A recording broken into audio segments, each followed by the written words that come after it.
I've categorized business growth in various stages. And I've kept it to 3 because we want to keep it streamlined and as easy as possible to follow. And the first stage, being the lean stage, is where you do build those solid foundations. It's where you look at your business model. It's where you look at your offerings. It's where you look at a lot of different aspects that you want to have in place before you move on to the next stage, which is leverage stage and building momentum.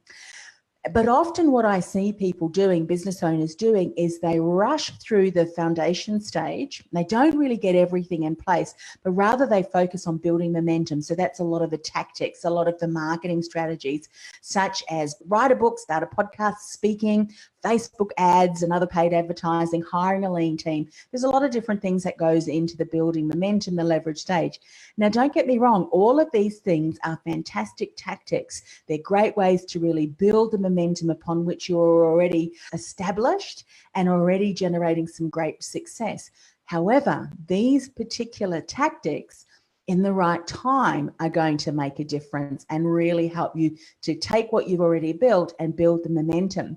So what ends up happening for a lot of businesses, if they haven't got the foundations in place first, it feels hard. You really feel like you're doing a lot of work, going to a lot of networking events, a lot of these tactics, but never really building that momentum and that process that feels easy, that feels good, and that you don't end up burning out. When we're not generating the success we want, we think, well, I need to do something else. So we look at another shiny, bright object, but we need to look at some of those key foundations. Now, the first business foundation is your lucrative niche. A lucrative niche, and I'm sure you've heard before about what a niche is. And this is where you really look closely at a specific area of the market, so a demographic of ideal client who you want to do the best work with and who you know you can support and help generate great outcomes. However, what you can also do is look at a psychographic. You know, what are some of the struggles and challenges and issues that your ideal client is struggling with that you can support them in. So you need to really define who that ideal client is.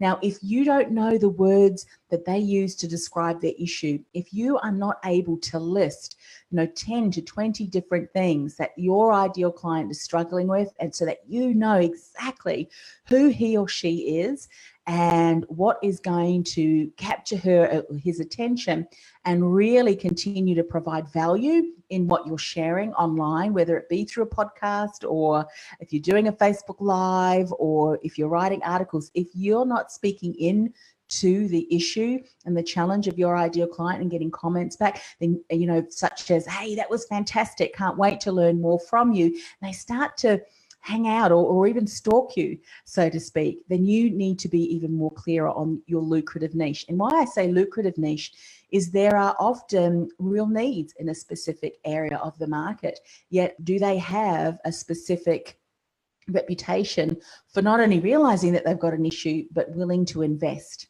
in the solution that you have to offer? Because if they're not spending money and investing money to help them get from where they are stuck to where they want to be, i.e. hire you, invest in themselves by investing in your expertise, then it's going to take you a very long time to try and convince them, if at all. Now, I know that there are some clients that I've worked with previously over the years that have had an incredible niche, if you will, but they've decided not to target that because of the fact that that particular area, demographic and even psychographic, has a reputation for not investing. So your lucrative niche. Some other things I want to list: your signature brand. How are you going to stand out? There are so many different service providers who are sharing similar message to you or speaking about specific areas of expertise similar to you or topics similar to you. How are you going to differentiate yourself? There's a lot of different ways that you can do that, and that's often overlooked by professional service-based businesses. You don't want to overlook those, because in 2019 and onwards, because of the great tools that we have at our fingertips, means that your marketplace has probably just expanded, which is a good thing. But that also means that people that are also have similar expertise to you as you are also targeting that wider market on a worldwide basis too. So you need to be really clear on your message, what makes you unique, how you're going to differentiate yourself. So that's your signature brand and signature message.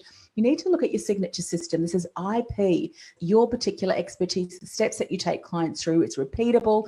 It has similar outcomes, no matter who's going through that, your ideal clients, what industries that they are in, or what stage of business that they're in, or life or career that they're in. This is a repeatable process that generates similar outcomes for every single client. Have you documented that?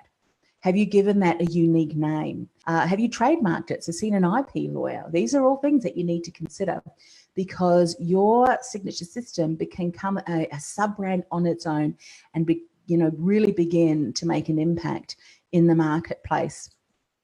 And then we'll look at the signature programs, the different offerings that you have, as well as how are people accessing your material and getting on your list so you can start to nurture them at a much deeper level. These are all very important things and part of building foundations.